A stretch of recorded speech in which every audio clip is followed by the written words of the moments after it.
Bismillahirrahmanirrahim. Assalamualaikum warahmatullahi wabarakatuh. Pada kesempatan kali ini, saya akan membahas tentang Al-Khawarizmi, sang bapak algoritma, penemu angka 0 dan aljabar. Kemajuan teknologi ini tidak terlepas dari perkembangan berbagai disiplin ilmu pengetahuan di masa sebelumnya, yang menjadi dasar perkembangan teknologi ke depannya. Salah satu ilmuwan yang memiliki peran penting dalam perkembangan teknologi, terutama di bidang komputer, adalah Al-Khawarizmi. Selain itu, angka bilangan 0 yang digunakan hingga sekarang ini ternyata ditemukan oleh sosok ilmuwan dan saintis muslim, yakni Al-Khawarizmi. Ia juga sosok yang sangat terkenal karena teori algoritmanya dan menciptakan teori aljabar. Kata algoritma berasal dari kata nama Abu Ja'far Muhammad ibnu Musa al-Khawarizmi, ilmuwan Persia yang menulis buku Al-Jabar wa Al-Muqabbala, Rules of Restoration and Reduction, terbit 825 Masehi. Muhammad ibnu Musa al-Khawarizmi dikenal sebagai matematikawan yang menemukan aljabar dan juga merupakan bapak dari algoritma. Bagi sebagian orang yang berprofesi sebagai programmer atau developer, tentunya algoritma ini sering kamu pergunakan saat melakukan pengembangan program. Jadi, siapakah Al-Khawarizmi ini? Mari kita kenali lebih jauh bapak dari algoritma dan penemu aljabar ini. Abu Abdullah Muhammad bin Musa dikenal dengan sebutan Al-Khawarizmi karena ia berasal dari Khawarizm, sebuah daerah di timur laut Kaspia. Jika sekarang tempat kelahirannya dikenal dengan kota Khifah atau Uzbekistan. Al-Khawarizmi dikenal di negara-negara barat Eropa dikenal dengan sebutan algoritmi, algorismi, Al-Khawarizmi, dan sebutan dengan ejaan yang lainnya. Abu Ja'far Muhammad bin Musa al-Khawarizmi lahir pada abad ke-8 sekitar tahun 194 Hijriah atau 780 Masehi. Keluarga beliau merupakan turunan Persia yang telah menetap di Khawarizm. Namun dari beberapa catatan sejarah diketahui bahwa beliau ketika kecil pindah bersama keluarganya ke selatan kota Baghdad. Sehingga disinilah beliau meniti karirnya sebagai seorang matematikawan. Beliau diperkirakan hidup di masa Khalifah Abbasiyah Al-Ma'mun, Al-Mu'tasim, dan Al-Wathiq, yang dikenal sebagai masa keemasan ilmu pengetahuan di daerah Arab berkat translasi buku dan ilmu pengetahuan ke dalam bahasa Arab. Kecerdasannya membuat beliau dijadikan sebagai anggota Baitul Hikmah di Baghdad, yaitu sebuah lembaga penelitian ilmu pengetahuan yang didirikan oleh Khalifah Harun ar-Rasyid. Pada masa itu terdapat Bait al-Hikmah yang menjadi pusat penelitian, penerjemahan buku ke dalam bahasa Arab, dan juga publikasi ilmu pengetahuan yang dilakukan oleh para cendekiawan muslim tak terkecuali Al-Khawarizmi. Al-Khawarizmi bergabung bersama cendekiawan yang lain di Bait al-Hikmah ketika berusia 20 tahun. Semasa hidupnya, beliau bekerja di sekolah kehormatan yang didirikan oleh Khalifah Al-Ma'mun. Di sanalah beliau banyak menulis berbagai gagasan dan mempublikasikan buku ilmu pengetahuan baik di bidang matematika, astronomi, sejarah maupun geografi, termasuk mempelajari terjemahan literatur Sanskerta dan Yunani. Karya pertama beliau dipublikasikan dalam buku Al-Jabar. Buku tersebut merupakan buku pertama yang menjelaskan solusi sistematik dari linear dan notasi kuadrat. Berkat karya tersebutlah beliau dijuluki sebagai Bapak Al-Jabar. Selain itu, buku tersebut juga membawa kontribusi dalam kebahasaan. Kata Al-Jabar berasal dari kata Al-Jabr yang tercantum di dalam bukunya. Hasil pemikiran beliau dalam buku Al-Jabar dianggap sebagai revolusi besar dalam bidang matematika. Beliau berhasil mengintegrasikan konsep-konsep geometri dari matematika Yunani kuno ke dalam konsep matematika yang baru. Pemikirannya menghasilkan sebuah teori gabungan yang memungkinkan bilangan rasional, irasional, dan besaran-besaran geometri diperlakukan sebagai objek-objek aljabar. Al-Khwarizmi juga berkontribusi terhadap cabang aritmatika. Hasil pemikirannya mengenai bidang ini dituangkan dalam karyanya yang berjudul Kitab Al-Jama' wal Tafriq bi Hisab Al-Hind. Kitab tersebut dikenal sebagai buku ilmu pengetahuan pertama yang ditulis menggunakan sistem bilangan desimal. Teori yang dibahas dalam buku tersebut merupakan titik awal penyeimbang ilmu matematika dan sains, dan dari buku tersebut juga cikal bakal dari algoritma muncul. Di belahan Eropa, karyanya banyak ditranslasikan ke dalam bahasa Latin sebagai algorismi, Al-Khwarizmi, sehingga di literatur barat Al-Khwarizmi dikenal sebagai algoritm. Sebutan inilah yang kemudian digunakan untuk menyebutkan konsep algoritma yang ditemukannya perhitungan logaritma yang sekarang banyak dipergunakan secara luas, terutama di bidang komputer atau sains dan engineering yang berasal dari hasil pemikiran beliau. Selain itu, matematika biner yang digunakan dalam program juga didasarkan oleh konsep algoritma Al-Khwarizmi. Perkembangan yang semakin maju bagi komputer digital dan programnya tak terlepas dari pemikiran beliau yang menjadi gerbang kemajuan. Kata algoritma sendiri yang kita kenal sekarang merupakan kata yang diambil dari kata algorismi yang dilatinisasi dari namanya. Ilmu pengetahuan matematika pada dasarnya sangat berperan dalam pengembangan komputer dan teknologi dari dahulu hingga sekarang, dan peran itu tidaklah sedikit melainkan sangatlah besar. Dan itu tak terlepas dari peran Al-Khwarizmi di dalamnya. Kendati demikian, namun sedikit yang mengenang jasa dari Al-Khwarizmi. Algoritma tidak bisa terlepas dan selalu berdampingan dengan perkembangan teknologi yang saat ini semakin maju. Bahkan untuk teknologi kecerdasan buatan sekalipun tak dapat pintar tanpa sistem algoritma dalam pemrogramannya.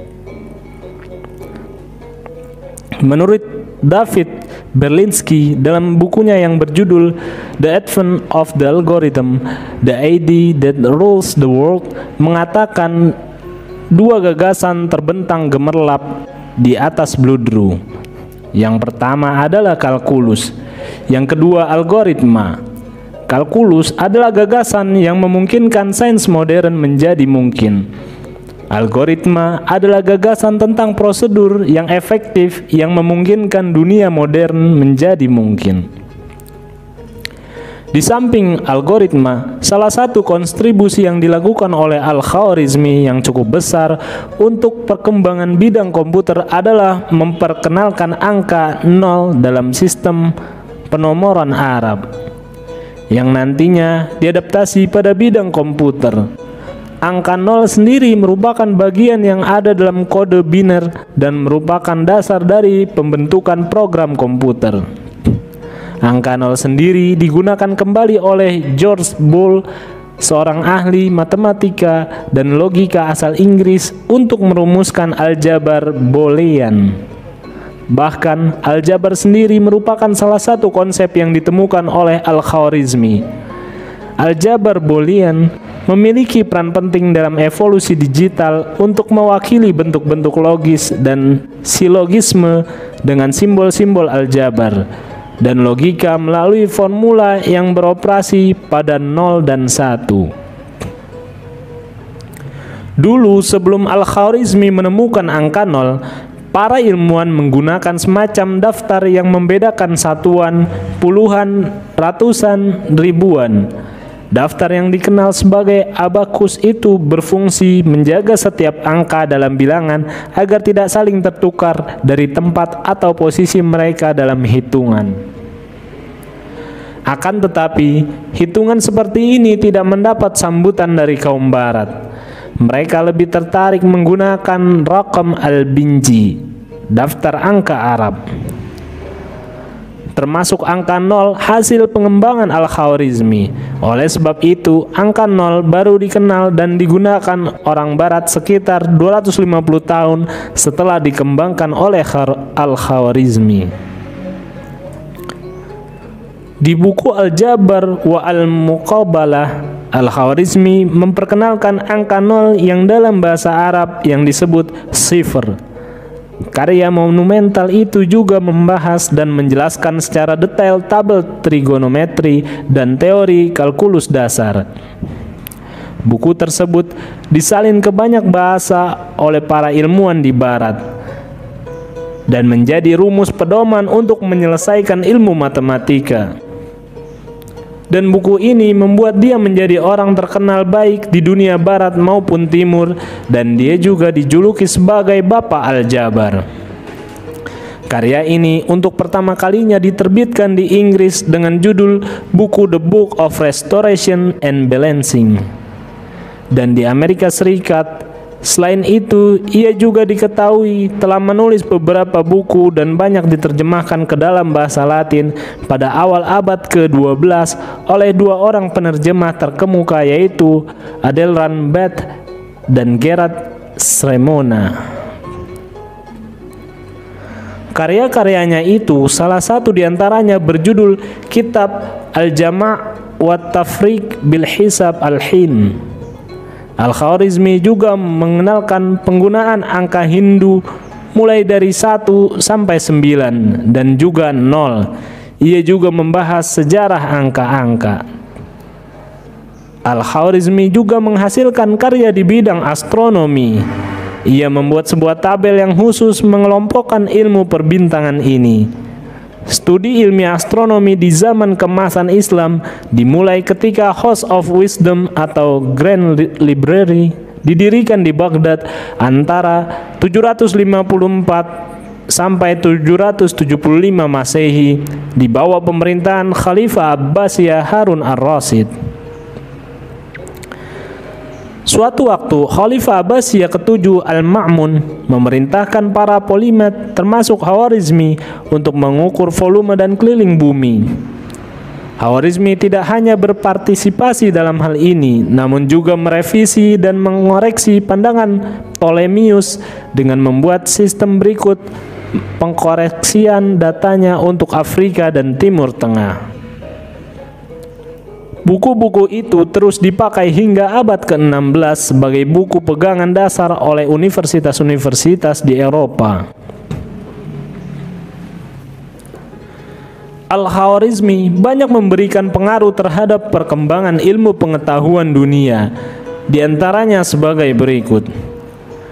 Menemukan konsep Al-Jabar yang kita kenal sekarang melalui buku Al-Jabr yang berisi mengenai persamaan linear dan kuadrat.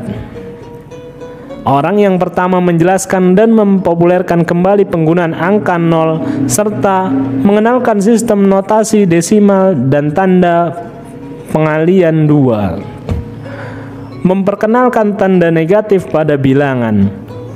Membuat tabel perhitungan astronomi guna mengukur jarak dan kedalaman bumi. Tabel ini juga menjadi dasar untuk penelitian di bidang astronomi. Model pembuatan peta dunia yang dituliskan dalam buku Surat Al-Ard yang digunakan para ahli geografi barat dalam menggambar peta. Menemukan konsep alat penunjuk waktu dengan bayangan sinar matahari dalam buku Sundials. Menemukan konsep dasar algoritma melalui pembahasan aturan-aturan melakukan aritmetika menggunakan bilangan Hindu Arab dan solusi sistematis. Selain terkenal di bidang matematika, Al-Khwarizmi juga ahli di bidang geografi dan praktisi astronomi. Bahkan karyanya di bidang astronomi yang berjudul Zij al-Sindin adalah karya terpenting hingga saat ini. Bahkan ahli ilmu aljabar dunia Leonardo Fibonacci dari Pisa pun mengaku berhutang pada Al-Khwarizmi. Sementara George Sarton, penulis sejarah matematika ternama, menyebut Al-Khwarizmi sebagai salah seorang ilmuwan muslim terbesar dan terbaik pada masanya. Di dunia barat, ilmu aljabar banyak dipengaruhi oleh karya Al-Khwarizmi. Nama aljabar sendiri diturunkan dari judul bukunya Kitab Al-Jabar wa Al-Muqabbalah, yang merupakan buku pertama tentang dasar-dasar aljabar. Buku pertama yang secara sistematis membahas solusi persamaan linear dan kuadratik. Aljabar memiliki arti proses menghilangkan bagian negatif dari persamaan dengan menambahkan kuantitas yang sama pada kedua sisi persamaan. Al-Khwarizmi akhirnya meninggal dunia pada tahun 262 Hijriah atau 846 Masehi di Baghdad, pusat pemerintahan Daulah Abbasiyah. Riwayat lainnya diperkirakan wafat pada tahun 850 Masehi.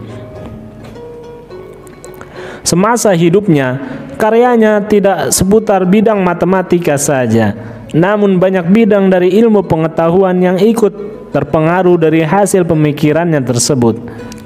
Seperti pada bidang geografi, beliau menyempurnakan peta Ptolemeus dalam karya yang berjudul Kitab Surat Al-Ard, dan menurut Paul Gales, hal ini sangat bermanfaat untuk menentukan posisi kita dalam kondisi yang buruk.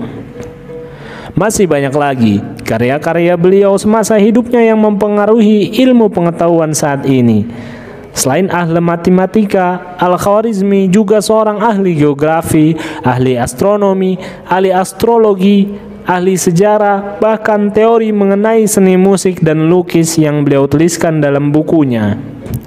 Beliau merupakan sosok yang cerdas dalam berbagai bidang dan menjadi cerminan identitas muslim yang sesungguhnya.